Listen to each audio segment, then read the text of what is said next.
Alo, nó bé to non dẻo, cái tin nó có thể tiêu, nó ngồi nó khác khí lòng ấy, chỉ can gì hả?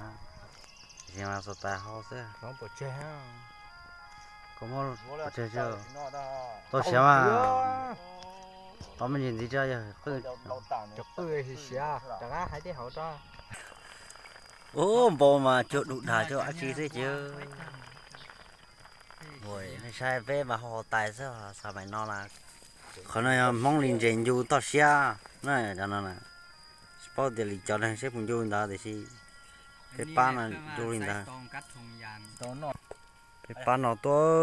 rồi dễ tao cho nó dùng có tao cho nó hỏi về nó là trong trong xe về nó thì nó là to trong lọ lú cho nó pan nó thế nào ta làm bên nào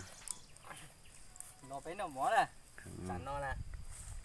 nó bên tôi nó dễ đó po giờ lú hả nó hôi chán nè ha cái hai giờ sao lú không vào tao yeah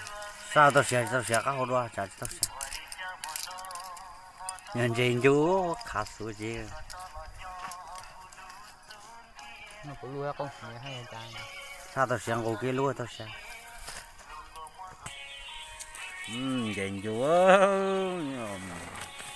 mà khá dễ sát sao